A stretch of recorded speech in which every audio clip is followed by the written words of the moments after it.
Ahoy! Okay. Awe counter, please matriculate everybody who said ahoy as in awe.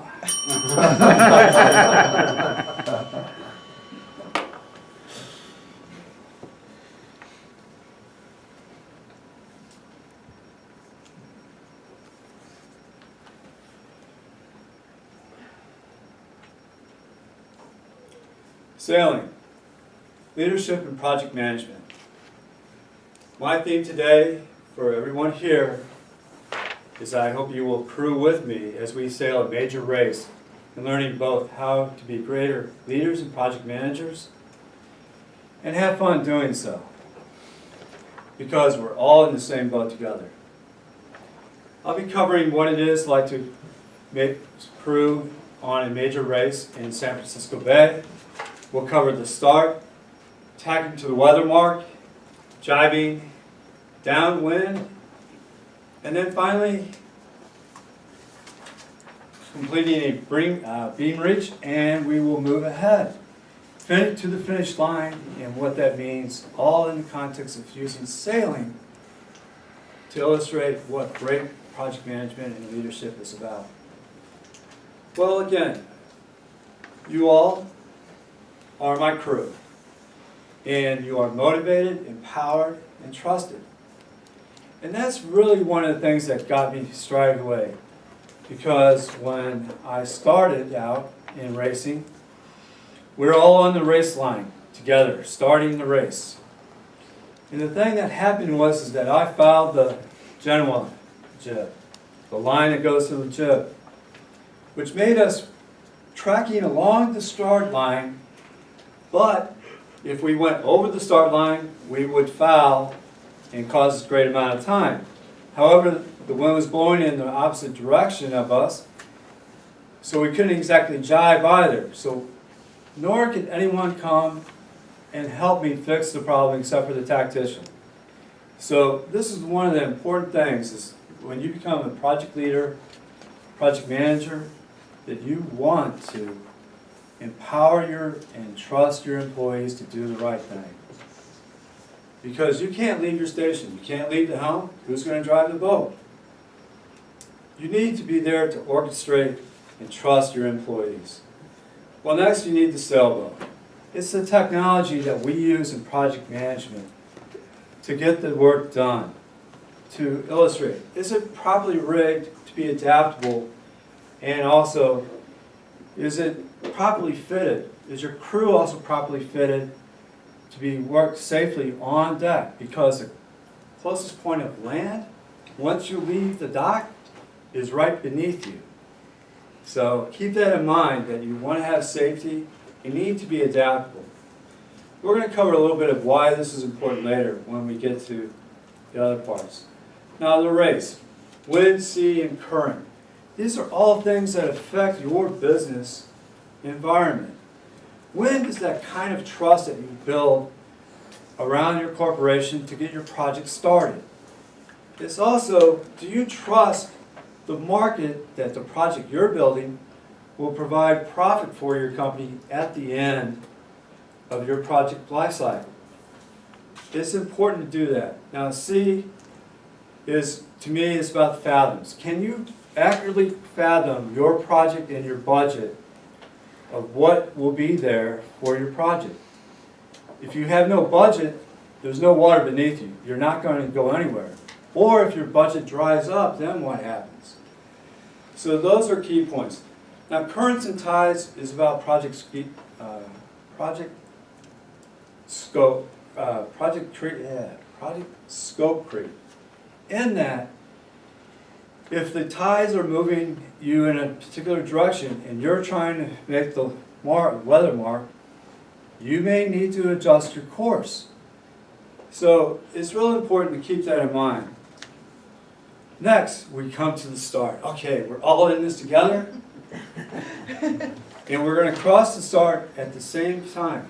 So as a project manager, you need to have prepared beforehand that everything is in time and place, and orchestrate with your crew that you've had enough practice to get your project started on time. This builds reliance and trust so that you have win with your company, with your stakeholders that will back you up.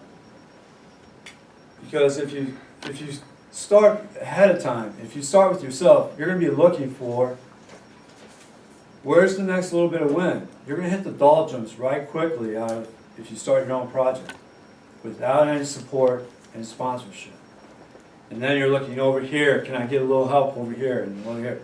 No, you need that to have that happen before. And next, we're finally moving on. We're moving uphill, moving toward the weather mark. And one of the key points in development of software is that it's never a straight line. This is also true in sailing, particularly going windward, because when you point the sailboat directly into the wind, you're not going to go anywhere. So basically it's about 45 degrees on each side here.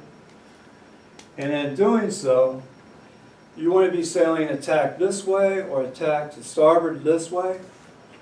And so you've got to realize that each tack is an iteration of the development and how you come to that accomplishment and unit test and develop further as you maneuver. By the way, you have competition going on all around you, and you need to adjust for all those environmental variables we had just mentioned before. Now the ley line is, we want to talk a little bit about more, is that what is the optimal line of your project in relation to all this tacking that's going on. You see, what happens is when you're moving a sailboat, there is something called apparent wind. It's that perception you might have and your company might have. Because what happens is as you move, and if you blow on your hands, everybody, like this, well, you feel that wind in your face, but that may not be the true course of wind at that time, depending on which way the wind is blowing. Maybe the wind is shifting and you're not aware of that course. So you need to come and trim your course. The thing that you can do and insist on in both project management and sailing is to have telltales.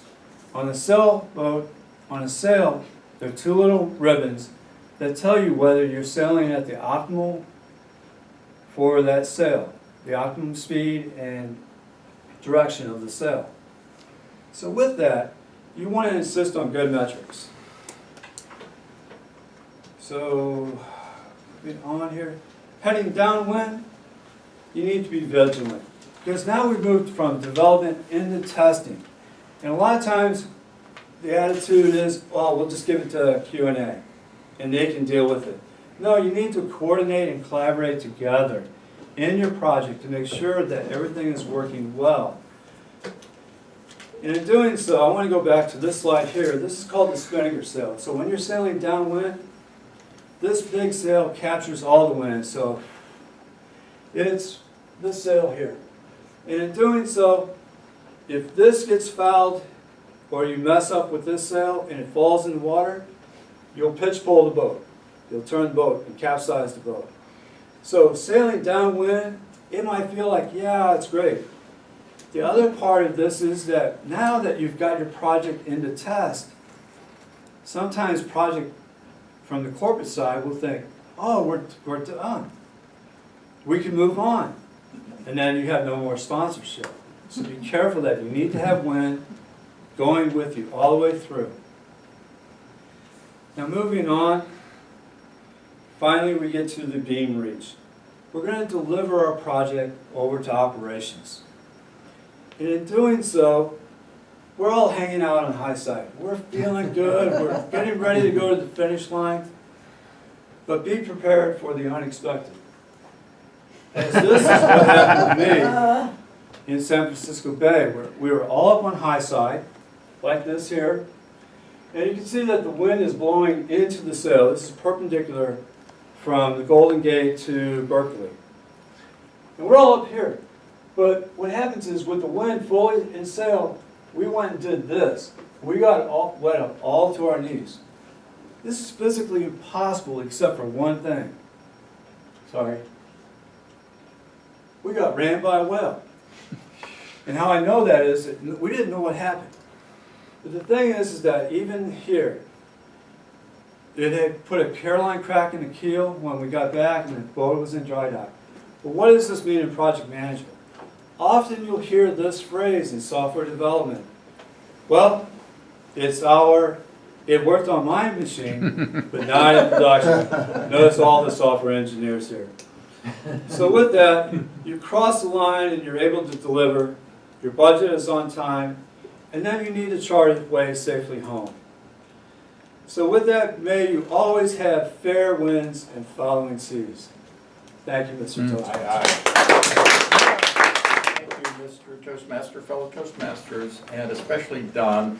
Congratulations on achieving this goal. When you matriculated in the Toastmasters program a little over a year ago, you have continued to bring a lot of creativity. I've always appreciated that. A breadth of activities that you're involved with, from hiking to your professional to the sailing. This is the first time I've heard about the sailing part, so you're a man of many mysteries. But thank you for this. The purpose of the speech, as the introduction said, was to inspire us, and you did that. And I particularly appreciated the metaphor between a crew on a sailing ship and the kind of activities that we need to embark on when we're part of a team, such as a business project, which was your main metaphor there. You began with a picture of a boat. Again, now, pictures are wonderful. You had great pictures throughout that illustrated what you were saying. Pictures are much more effective than words in that regard. You gave the 5 points as well in the first slide with the picture of the boat. Again, that's a good way to tell us what you're going to tell us. So you don't have to tell us, you can show us what you're going to tell us. You related each part of the race to running a project like that, and you emphasized the way that the crew would be operating, and you talked about the challenges that you'd face in dealing with the wind and tacking and whales jumping on the boat and things like that. I appreciated your use of humor, such as, it worked on my machine. I think we could all relate to that. I can totally relate to that on both ends of that. So I've had to deal with people who say, they say, I got this problem, I'm working on my machine, I worked on mine, and then I have a problem on my machine, and then the IT guy says the same thing to me. So that was, I appreciated that. And that was part of the metaphor for working with business project. Now, since it's a number 10 speech, I'll have a number of suggestions. First of all, I wasn't clear what the music was about, so that maybe could have been either omitted or made more clear. I would have liked to have seen a specific example. Like you had a lot of very specific details about the sailing, but when you were talking about a business project, it was a bit vague. So I think a little bit more connection on that would have helped. Overall, since the objective of this is to appeal to our emotions, I would have liked to have seen a little bit more emotion. You have a very strong and powerful voice, and that was one of the strongest things about your speaking. Some emotion would have been helpful, and there were opportunities in the race, such as either the whale or the problem that you had at the beginning, to show the emotion, and that's what we really connect with. The other thing I would suggest that you work on is your stance. Now, you had some very effective gestures, but your stance tends to be a little bit less solid than it could be. What I would suggest is, just keeping a solid stance, keeping gestures, and then maybe moving to another place, maybe as an opportunity to show something here, and again, keeping a solid stance throughout. That helps convey your message. But again, your variety, your projection, and your emphasis on development and testing, I found that particularly appropriate. And congratulations and fair winds and following seas to you, Mr. Toastmaster.